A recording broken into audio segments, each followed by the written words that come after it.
y que como hijos e hijas de Dios, Dios a los hijos que se brincan las trancas, pau, pau, pau. Y vamos a ver que es imprescindible, si tú eres hijo y si tú eres hija de Dios, que Dios te va a disciplinar. Y por eso se llama esta conferencia el misterio o el sufrimiento y la disciplina de Dios. Porque si tú no estás enterado de la forma como Dios nos trata, pues entonces todos los cristianos harían lo que les da la gana. Y de ahí que viene una deducción de la teología donde hermanos de nosotros dicen que la salvación se pierde. Pues porque el hermano estuvo en la iglesia hace 3 meses y ahora anda emborrachándose, y estuvo hace 4 meses o 5 meses, y don Pancho que estuvo en la iglesia, usted no se, dejó a su esposa, etcétera, etcétera, y te dicen perdió la salvación. Bueno, la salvación no se puede perder, sino que vamos a escudriñar profundamente la Biblia. Vamos a escudriñar profundamente la Biblia para descubrir que cuando una persona se ha alejado de Dios y no regresa, simplemente es porque nunca tuvo la salvación. Porque vamos a ver las 3 etapas en las que Dios nos disciplina, y una de ellas, escúcheme muy bien, es la muerte. Y se llama el pecado de muerte, como lo vamos a ver en muchos pasajes del Nuevo Testamento. Hebreos 12, versículo 4 dice: porque aún no han resistido hasta la sangre, combatiendo contra el pecado, y ya han olvidado la exhortación que como a hijos se os dirige diciendo: hijo mío, no menosprecies la disciplina del Señor, ni desmayes cuando eres reprendido por Él, porque el Señor al que ama, disciplina y azota a todo el que recibe por hijo. Si soportan la disciplina, Dios te va a tratar como a hijo, porque ¿qué hijo es aquel a quien el padre no disciplina? Pero si se les deja sin disciplina, de la cual todos somos participantes, entonces son bastardos y no hijos. Por otra parte, tuvimos a nuestros padres terrenales que nos disciplinaban y los venerábamos. ¿Por qué no obedeceremos mucho mejor al Padre de los Espíritus y viviremos? Muy bien, vamos a ver que la Biblia nos explica que todos nosotros vamos a enfrentar el sufrimiento. En su gran obra, el dramaturgo William Shakespeare, Hamlet, escribió de esta manera como él percibía la vida. Hace muchos años, yo tenía como 18, 19 años cuando personifiqué el papel de Hamlet. Me encantaba el teatro en aquel tiempo. Y me acuerdo que todavía la partitura que yo me aprendí decía: ¿qué es más levantado contra el espíritu? ¿Sufrir los golpes y los dardos de la insultante fortuna, o levantar las armas contra un piélago de calamidades y haciéndole frente a acabar con ellas? Morir, dormir, no más. William Shakespeare, aunque no era cristiano, percibió la vida que ¿qué vamos a hacer cuando sufrimos? Vamos a levantar las armas contra un piélago de calamidades, vamos a enfrentar el sufrimiento, vas a enfrentar tu divorcio, vas a enfrentar el abandono de tus padres, vas a enfrentar los abortos, vas a enfrentar la vida con valor, o si no, pégate un balazo. Así lo resumió Shakespeare: morir, dormir. O sea, si no quieres vivir y no te das cuenta que no estamos en Disneylandia ni en Reino Aventura, estamos en un mundo bien feo, donde este mundo está ocupado por el enemigo y estamos rodeados de enemigos por todos lados. No hay un solo cristiano que no tenga enemigos, y si no los tienes, no eres cristiano, porque de alguna forma te van a perseguir, o en tu familia, o tus amigos, o en la política.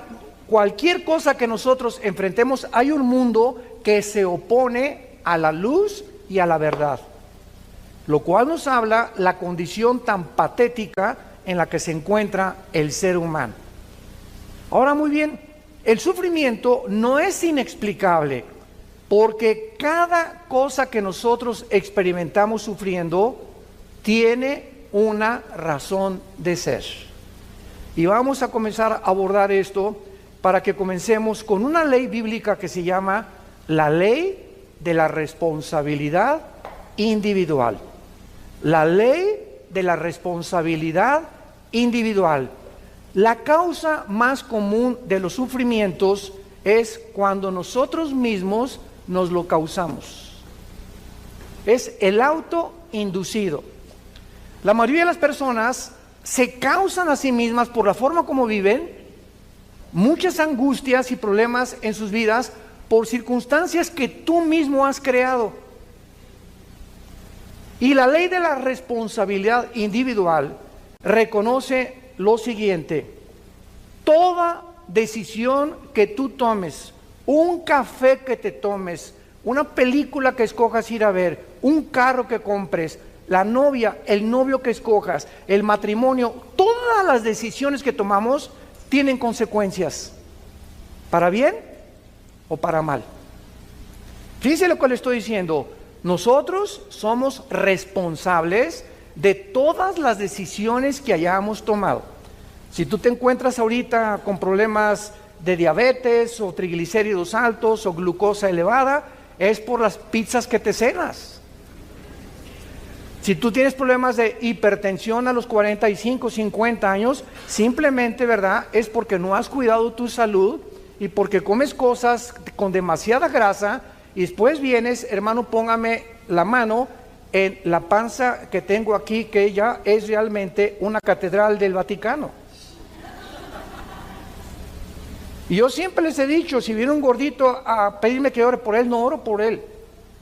¿Por qué? Porque Dios no es la varita mágica. Hemos creído que Dios es un mago, o el mago de Aladino, que va a satisfacer todo lo que nosotros le pidamos, porque no hemos aprendido la ley de la responsabilidad individual. ¿Quieres salud? Cuida tu comida. ¿Quieres salud? Cuida tu bebida. No te lamentes después ni le pidas a Dios sanidad cuando has abandonado tu responsabilidad de lo que comes y de lo que bebes. En Gálatas 6, del 7 al 8, se establece esta ley inexorable. Todo lo que el hombre siembre, el hombre va a recoger. Había un ranchero que le dijo una vez a su esposa: vieja, no hay nada en el campo de sandías. Y llega la señora y le dice: oye, Pancho, pues ¿qué? ¿Ya sembraste semilla de sandías? No, no he sembrado nada. Entonces, ¿por qué esperas, si no has sembrado, que tengas sandías? Y así hay mucha gente. ¿Por qué me va mal en la vida? ¿Por qué no prospero en mis negocios? Y te contesta Dios que has sembrado para que crees que yo te bendiga tus negocios. ¿Qué cosa es lo que has hecho en tu vida para esperar que yo te bendiga? ¿O qué crees que soy Aladino? Ay, Señor, ahora sí estoy enfermo, sáname. Señor, por favor, que me den un trabajo bueno, que aumenten mis ingresos. Muy bien, ¿cuánto has sembrado en la obra de Dios? Y así se podría hablar espiritualmente, económicamente, políticamente. Todo lo que sembramos lo vamos a recoger. Y la ley dice lo siguiente: que la cantidad y lo que tú siembres, el mal que tú hagas, ese es exactamente proporcional al que te va a venir después. Tú le robas a alguien y alguien te va a robar a ti. Tú le debes a alguien y alguien se va a convertir muy pronto en tu deudor. Tú manoseas a tu novia, que no están casados, o la tratas de abusar. Tú no te imaginas cómo te va a ir en tu matrimonio. Ahorita los psicólogos y los ginecólogos han llegado a la conclusión que la mayor parte de los problemas que el hombre sufre de disfunción eréctil son maldiciones de hombres que trataron mal a las mujeres en su juventud o a su ex esposa. Tú tocas a una mujer y le haces daño a una mujer, no te la acabas, no te la vas a acabar, porque Dios es vengador y porque estás abusando de una propiedad que no es tuya. Las mujeres le pertenecen a Dios.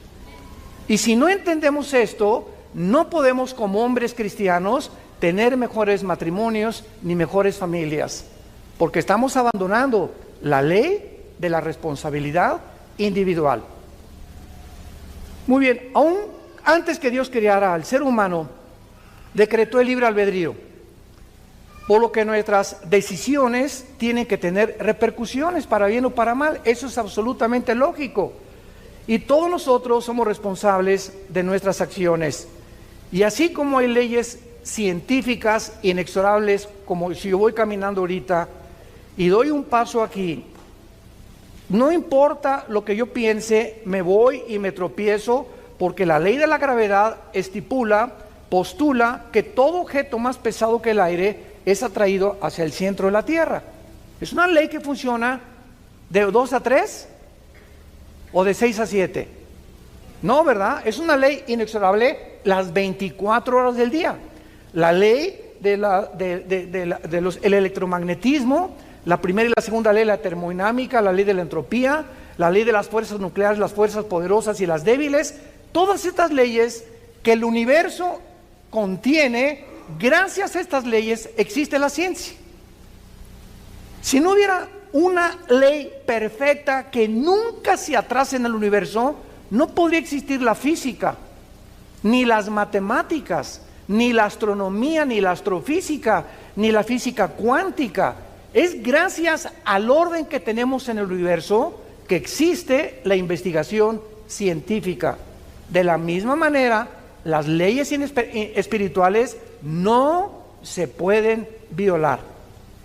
La implicación de esta ley de la responsabilidad individual es que cada ser humano es responsable. Síganme con mucho cuidado. Una persona madura, y vas a alcanzar la madurez emocional en tu vida el día que le dejes de echar la culpa a nadie. El día que tú sigas, es que yo soy prostituta porque mamá fue prostituta. Y usted no sabe que a mí me crearon un orfanatorio y me botaron y por eso soy bandido o narcotraficante. Y es que usted no entiende que tengo ya 2 maridos que me dejaron y mi conclusión es, todos los hombres son iguales. O mi señora me dejó, yo no me vuelvo a casar porque todas las mujeres son iguales. Cuando nosotros llegamos a estas conclusiones tan absurdas, es porque no hemos entendido esta ley. Vean ustedes en el libro de Ezequiel, en el Antiguo Testamento, capítulo 18, versículo 20, lo que la Biblia dice. Ezequiel 18, 20. El alma que pecare, esa morirá. El hijo no llevará el pecado de su papá o de su padre, ni el papá llevará el pecado del hijo. La justicia del justo será sobre él y la impiedad del impío será sobre él. Nunca, jamás te atrevas de echarle la culpa a tus papás o a tu mamá por la conducta que tú tienes, que tú has escogido libremente hasta el día de hoy. No se culpen padres que pues mi hijo se fue a las drogas o esto por acá, porque él si pasa de los ya 21 años de edad, los papás nos limpiamos las manos. Y ya si después de la mayoría tu hijo agarre el camino que él quiera tomar, no te lamentes, ay pues a lo mejor le di mal ejemplo, a lo mejor sí le diste mal ejemplo, pero ¿sabes qué? Él va a tener que escoger otra cosa que no el mal ejemplo que le diste. Pero no te culpes, porque esa conciencia de culpa en nuestras vidas nos impide que Dios pueda tratar con nosotros. Tenemos que entender, mi hijo ya, ahí te lo dejo, Señor, no me queda más que orar por él, orar por mi hija, nada más. Pero no podemos vivir atormentados, porque ¿sabes lo que va a pasar? Estás lastimando tu matrimonio. Yo conozco a cantidades mamás, ahora en el seminario en la Riviera Maya que tuvimos en octubre del mes pasado, más de 200 parejas tenemos cada año de Centroamérica, Paraguay, vienen de todo el mundo, hasta de España vienen. Llegó una pareja con Marta, mi esposa, y nos dijo, ay hermano, es que pastores, ustedes no saben, mi hija y se casó muy mal, etcétera, etcétera. Le digo, ¿cuándo se casó su hija con ese gavilán? Y me dice, pues ya tienen como 4 o 5 años. Y le digo, ¿usted tiene 4 o 5 años, señora, lamentándose y sufriéndose por la decisión que su hija tuvo? Usted no puede seguir así. Y me dice el esposo, claro, ya ves, tenemos 4 años tú y yo de infelicidad. Todos los días llorando por ella, y tú y yo no tenemos comunicación, simplemente porque abandonó su matrimonio y se concentró en la hija que se casó con un gavilán. ¿Sabes una cosa? Déjala que el gavilán pollero se la lleve. Señora, le dijimos mi esposa y yo, usted no es diosa. Usted no va a cambiar a su hija ni a su esposo. No nos queda más que orar por ellos. No nos queda más que orar por ellos. No puede ir con un martillo y darle un martillazo en la cabeza al gavilán. Tenemos que aconsejarlos, pero no pueden personas ajenas robarnos nuestra felicidad, porque ellos son responsables de todas las decisiones que ellos tomaron. Cuando nosotros entendamos este concepto, vamos a sentir más felices al lado de Dios.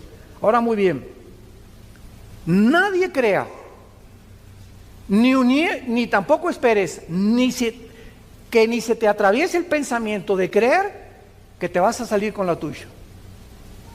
Ninguna persona que haya hecho algo va a salirse con la suya, ni tampoco escapar las consecuencias de Dios.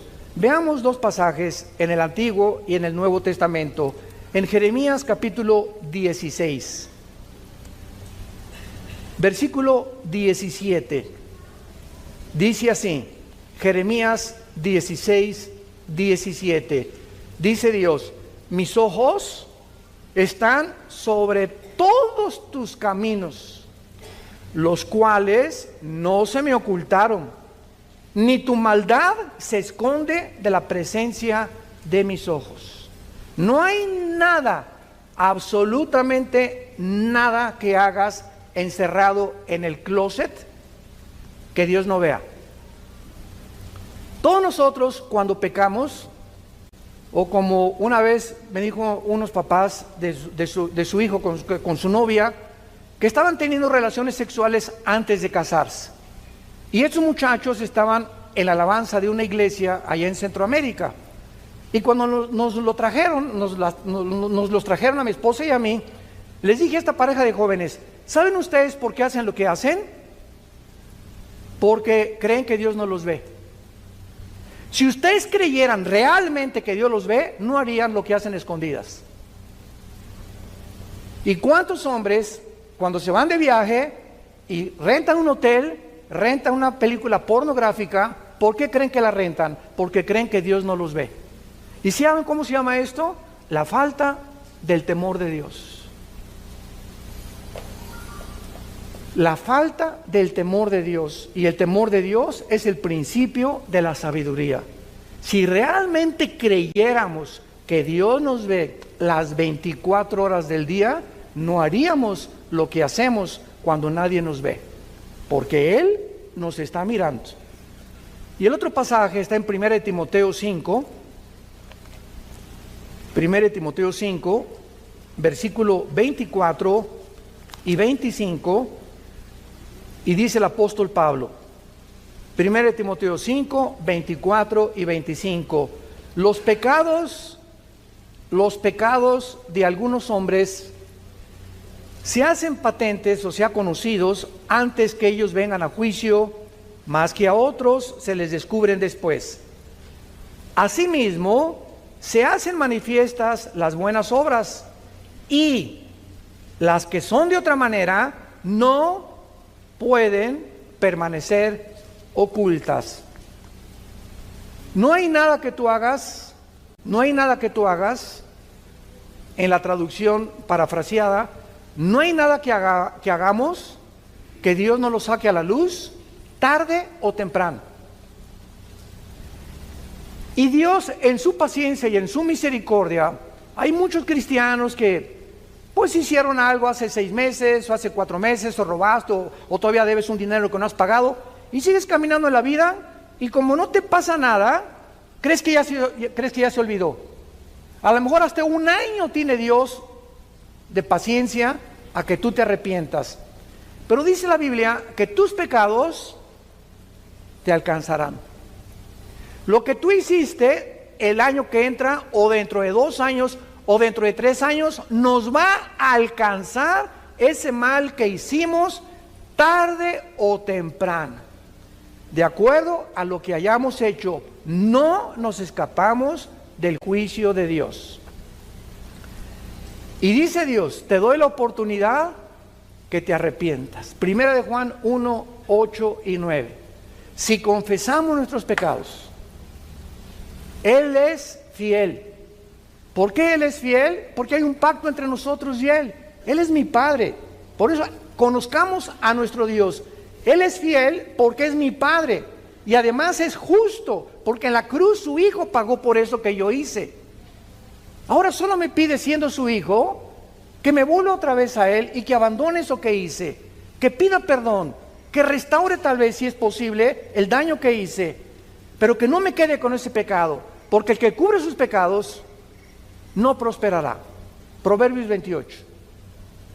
Y el que los confiesa alcanzará misericordia. Entonces Dios nos da dos opciones: hijo, hija, híncate, o dímelo tal vez hoy en la tarde que vamos a orar.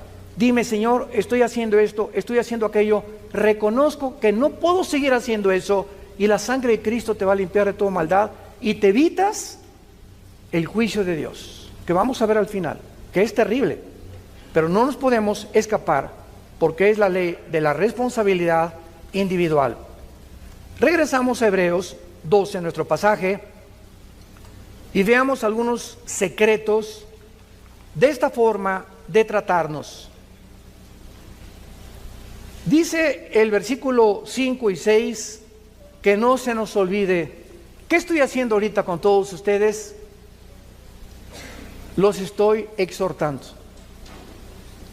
La profecía exhorta, consuela y edifica. Ya el profeta del Nuevo Testamento no es: te vas a casar con una muchacha que va a llegar de verde dentro de 2 semanas a la iglesia, o el presidente de esta nación va a hacer esto y va a salir esto y aquello. Esas profecías, ¿verdad? Siempre les he llamado yo marihuanadas. ¿De cuál fumaron? El profeta del Nuevo Testamento, 1 Corintios 14:3, es la persona que habla para exhortar, para edificar o para consolar con la Biblia. Ya no es para el futuro, porque el futuro está completamente revelado ya aquí en los 66 libros de este maravilloso libro que se llama la Biblia. Entonces dice Dios: no te olvides de la exhortación. Y ahorita Dios, a través de la Biblia, yo estoy haciendo esto, y apunto un dedo a ti y me apunto 3 a mí. O sea, no creas que yo tampoco me escapo de esto, porque nosotros somos los primeros, a los líderes, a quienes Dios nos juzga. Antes que Dios juzgue a la iglesia, comienza con aquellos que son líderes en su casa, los hombres, en tu trabajo, en tu oficina, políticamente, a los jueces, a los magistrados, a los gobernantes, a los presidentes de la república. Les cae tarde o temprano el hacha que ya está puesta en la raíz del árbol. Entonces, no olvidemos esto que va a decir Dios: hijo mío, no menosprecies mi disciplina. La palabra disciplina en el griego es la palabra pedagogos. De ahí viene la palabra pedagogía, que se usa para educar a los niños. A un niño en la primaria, desgraciadamente muchos maestros no lo saben, la educación no, escuchen esto, la educación no consiste en solamente un input o meter data o conocimiento en las mentes del niño. El niño sabe de historia, de geografía, tal. La educación básicamente bíblica está relacionada con formar el carácter, conformar la formación del carácter. Es lo que significa pedagogos en el griego, formar el carácter. Es importante que el niño, aparte que reciba información desde la primaria, sepa que tiene que llegar con los zapatos boleados, que no puede hablar en el salón porque hay disciplina, que tiene que respetar a sus amiguitos y no estar hablando cuando la maestra esté en el pizarrón, que tiene que llegar en punto a las clases, y la responsabilidad y la disciplina que se adquiere en las escuelas desde los niños es lo más importante para cuando ellos crezcan en su carácter. Decía J. Ed Hubbard, que fue el presidente y fundador del FBI, de la Oficina Federal de Investigaciones en Estados Unidos, que sirvió a 4 presidentes en Estados Unidos como jefe del FBI.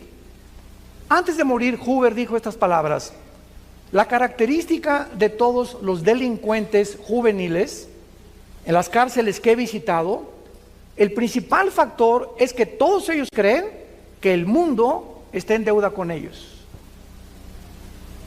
Que el mundo les debe algo. Y son muchachos amargados que crecen, nunca en la casa no los disciplinaron, en la calle se pasaron los altos, insultaron a la policía, tarde o temprano acabas en la cárcel. Porque vivimos un mundo con reglas y tú no puedes ir contra la autoridad porque recibe las consecuencias en tu propia vida, en tu familia, en tu matrimonio, en tu trabajo. Entonces, si nosotros creemos y nos victimizamos, es que yo sé cómo soy porque nadie me quele. Cuando mataron al presidente Kennedy, 1962-63, en la ciudad de Dallas, Texas, Lee Harvey Oswald, un muchacho que fue entrenado en Rusia y que supuestamente parece que él fue el asesino, parece que fueron 2 balazos los que le dieron, etcétera, etcétera. Cuando comenzaron a investigar la vida de este muchacho, Lee Harvey Oswald, descubrieron que había sido criado en un orfanatorio y que su mamá lo había abandonado, lo metieron a otro orfanatorio y también lo volvieron a abandonar. Y entonces, si no lo hubieran matado, los jueces en Estados Unidos y en la América Latina, escuchen esto, están victimizando a los ladrones y a los asesinos. No, es que él, si no hubiera tenido sus papás, es que si no hubiera tenido esa mamá, vamos a darle una sentencia más leve. ¿Sabes una cosa? Él hizo lo que hizo porque él lo quiso hacer. Y cuando le echamos la culpa, que somos víctimas de las circunstancias, ¿sabes de dónde viene eso? De Freud. El medio ambiente me hizo ser como yo soy. Soy el resultado del medio ambiente en el cual yo me desenvolví. En Estados Unidos hay un grande predicador que le decían el segundo que iba a ocupar a Dr. Billy Graham cuando muriera, que se llama, porque él vive, James Robinson. Él pertenecía a los Bautistas del Sur, allá en Texas, y este muchacho nació a los 6 meses, su mamá lo echó un bote de basura. Lo recogió una prostituta del bote de basura cuando él tenía, antes del año de nacido. La prostituta lo estuvo criando y amamantando como 1 año y lo volvió a echar a otro basurero cuando tenía 3 años de edad. Lo recogió otra tercera prostituta y esta tercera prostituta lo crió como 3 años y lo internó en un orfanatorio porque declaró que no lo podía seguir manteniendo. James Robinson se creó con todos estos antecedentes en un orfanatorio y a los 16 años un pastor fue a predicar al orfanatorio y él se convirtió. Y se convirtió en el predicador más grande que Estados Unidos ha tenido después del Dr. Billy Graham. Ahora él se dedica a cuidar niños con su esposa que necesitan ayuda de comida en el África. Pero ahí está el resultado, que es una mentira que tú eres lo que eres por el medio ambiente en donde tú te desarrollaste. Que tu papá le decían el Chapo de Querétaro, a tu mamá le decían la prostituta de aquí de San Miguel Allende, y a ti te hicieron lo que quisieron. Nada justifica delante de Dios lo que tú has decidido ser. Y eres lo que eres porque decidiste ser igual a tu mamá o igual a tu papá y no quisiste salirte de ese medio ambiente, porque Dios nos ofrece y nos dice que su gracia es más grande que nuestro pasado. Si lo quieres apuntar, la gracia de Dios es más grande que nuestro pasado. Ahora, muy bien, dice la Biblia que no desmayemos cuando Dios está formando nuestro carácter. Y esta palabra dice, porque Dios al que ama disciplina. Y vean ustedes la palabra que se usa a continuación en el versículo 6, y azota, en el griego es mastigo, azota al que sirve por hijo. Esta palabra azotar es ya algo físico. Dios primero nos habla esta mañana. Te estoy hablando, hijo, hija mía. Deja de hacer lo que estás haciendo. Te estoy viendo. Y te estoy recordando que no te vas a salir con la tuya. Tarde o temprano te voy a llamar a cuentas. Hazme caso, por favor. Ven a la cruz. Ahí está la sangre tan fresca como hace 2000 años para que te arrepientas. Pero si tú insistes en eso, ya no te voy a hablar porque vas a endurecer tu corazón. Y cuando tú sales por esa puerta esta mañana y tú no cambias tu actitud, ¿qué le pasa a el alma?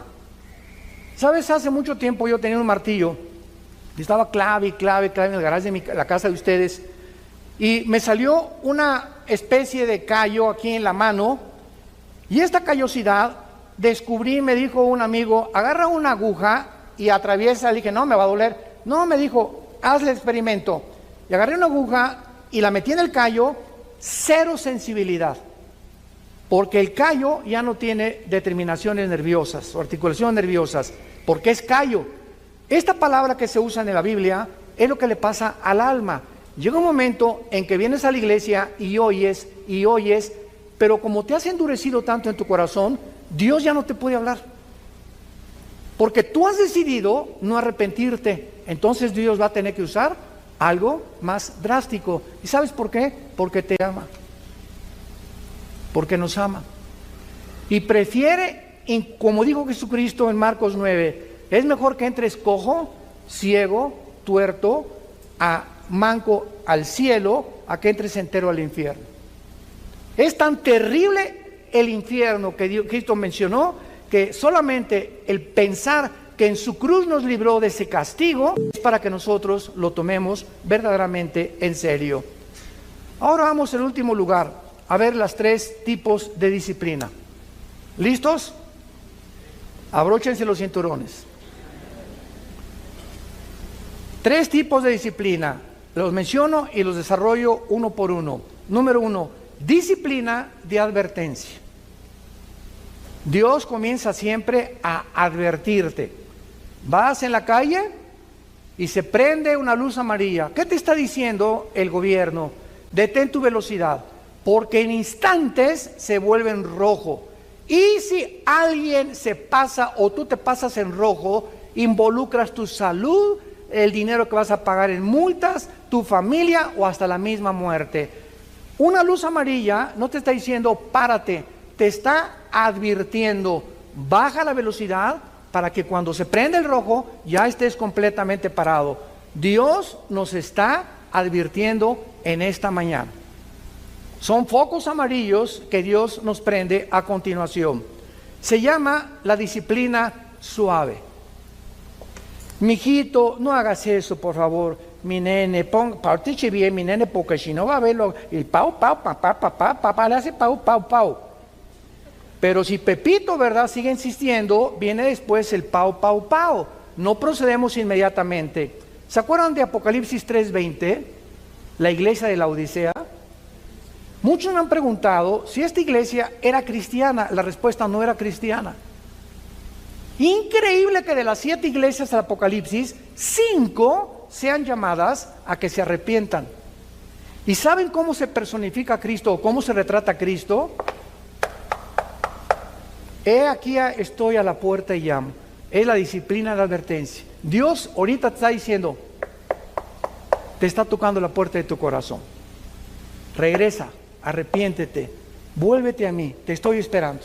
Es la disciplina de advertencia. Número 2, si no oyes, viene la disciplina intensiva. Número 2, si tú ignoras, rechazas las advertencias divinas, requerirás una disciplina mucho más intensa.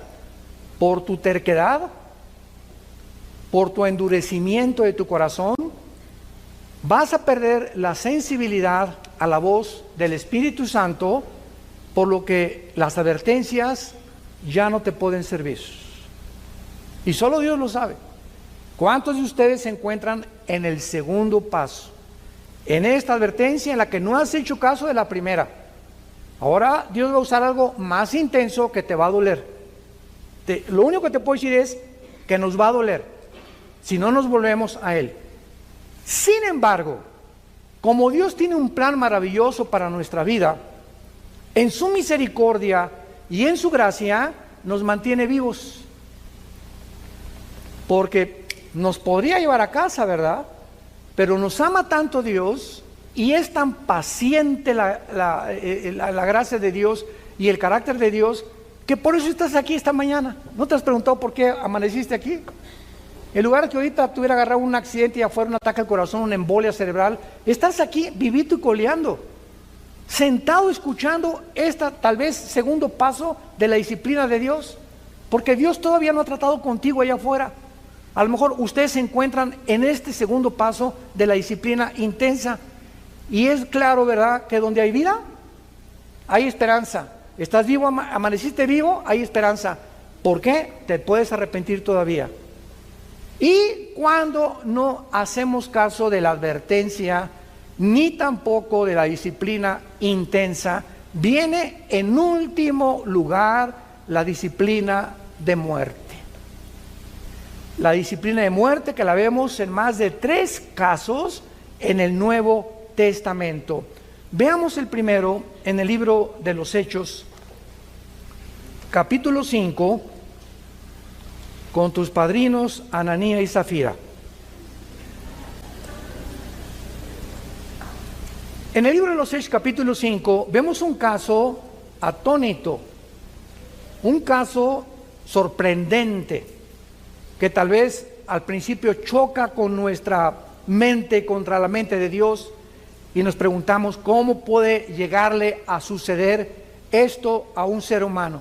Solo recuerda algo: Dios te trajo al mundo y a mí también. Él es el creador de la vida, ¿correcto? Ok, Él como creador, en el momento que le dé la gana, de la forma que Él diseñe o como Él quiera, nos lleva a casa también. Ya sea quemado, atropellado, en la panza de un tiburón, un ladrillo en la cabeza, un terremoto, un choque, un cáncer, nos vamos al otro lado, nos tenemos que ir, otros tranquilos en el hospital, alabaré, alabaré, y pum, se pintan. Qué dichoso morir así, ¿verdad? Pero no todos vamos a morir así. Entonces, esta es la razón por la cual tenemos que entender algo. Dios es el dueño de nuestra vida, y no hay nadie que se pueda atrever a decirle a Dios: ¿por qué hiciste esto? Porque detrás de lo que nosotros consideramos que no es objetivo o que no es lógico, la sabiduría de Dios va más allá y trasciende nuestra manera de pensar.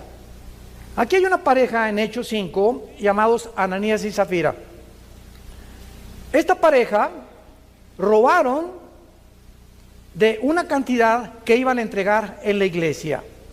Sustrajeron del precio, y su esposa, sabiendo que el esposo estaba robando esa cantidad, se hizo cómplice de él. Hay un dicho en mi tierra que dice: tanto peca el que mata a la vaca como el que estira la pata. Si tú sabes algo de alguien y tú no lo delatas, en la iglesia, por ejemplo, si tú sabes que alguien en la iglesia, escuchen esto, en la iglesia los pastores perdonamos todo, ¿verdad?, menos la rebelión contra los líderes. El día que cualquiera de ustedes oiga que se habla mal de un líder, esa persona no debería estar en esa iglesia. ¿No te gusta el pastor? Mira, salte y vete a otra iglesia y busca una que te guste, porque si te quedas sembrando semilla y cizaña, no te la vas a acabar con Dios. Ahora, si alguno de ustedes sabe que hay un pecado de un pastor que es ya trascendente, que está viendo en adulterio, que el pastor tiene un amante, o que fraude o robo, ustedes ya para qué se quedan en esa iglesia, ¿verdad? Es absurdo que tú siguieras en esa iglesia. Pero tú no puedes con tu esposo saber que él está robando cualquier cosa y quedarte callada. O que tu esposa en adulterio y no se lo dice al pastor. Es que me va a pegar si él sabe. Pues sabes una cosa, que no temas las consecuencias, porque Dios te va a proteger. Bueno, esta señora Zafira se quedó con todo, ¿verdad?, guardado. Y entonces dice la Biblia que cuando le trajeron lo que se habían propuesto, le trajeron una parte nada más a los pies de los apóstoles. Y dijo Pedro a Ananías, vean ustedes, la primera pregunta es: ¿por qué llenó Satanás tu corazón para que mintieras al Espíritu Santo y sustrajeres del precio de la heredad? La primera pregunta es: ¿quién le dijo a Pedro? Ya no estamos en el Antiguo Testamento. En Hechos 2 comienza el Nuevo Testamento. ¿Quién le dijo a Pedro, que ni los conocía, que entrando a la iglesia, él sabía que este hombre y esta mujer tenían un pecado de latrocinio y de mentirle a Dios? ¿Quién le dijo a Pedro? Se llama palabra de conocimiento. Cuando un cristiano desarrolla el discernimiento espiritual, Hebreos capítulo 5, y vives cerca de Dios, a través del tiempo, tenemos como una parabólica espiritual en la dimensión invisible que Dios te permite ver o sentir, y tu esposa te dice, mira, tú le traes a Pancho, te presenta a Pancho, y la esposa dice, yo no sé, mi amor, ya se fue Pancho, pero sabes que hay algo en su mirada, hay algo en su actitud que no me gusta. Escucha a tu esposa, porque tienen ellas más desarrollado este sexto sentido que nosotros los hombres. Ellas se dan cuenta mucho más de la hipocresía y la falsedad de muchas personas. No todas, no más las que están casadas con nosotros. La que está casada no, pero esto es muy importante. Entonces, reteniéndola, le dice Pedro, no te quedaba a ti. Al oír estas palabras, Ananías cayó y se murió. Ahí, ¡pum!, cayó en la iglesia. Y dice la Biblia, vino un gran temor sobre todos los que lo oyeron. El hecho que Dios haya permitido que se murieran estas personas cuando la iglesia estaba comenzando a levantarse, tenía esta lección: estoy vigilándolos a todos. Y aquí en la iglesia vas a caminar derechita a la flecha.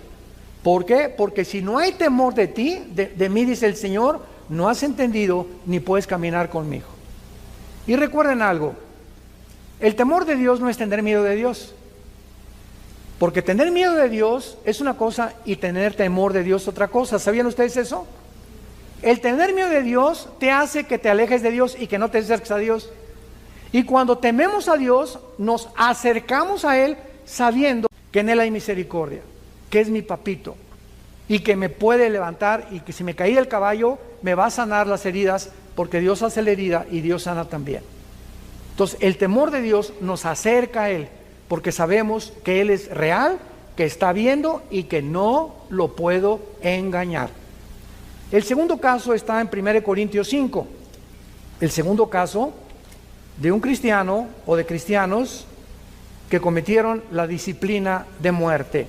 En este caso de 1 Corintios 5, de cierto se oye, dice Pablo, que entre ustedes hay un problema sexual. Se tradujo con la palabra porneia, de ahí viene la palabra pornografía. Cuando vean ustedes fornicaciones, cualquier pecado fuera del matrimonio o cualquier relación sexual fuera del matrimonio es fornicar. Oigo, dice Pablo, que en la iglesia hay un pecado sexual. Y este pecado sexual ni siquiera se nombra entre los gentiles, tanto que alguno tiene la mujer de su padre. O sea, este muchacho se estaba metiendo con su madrastra. Increíble.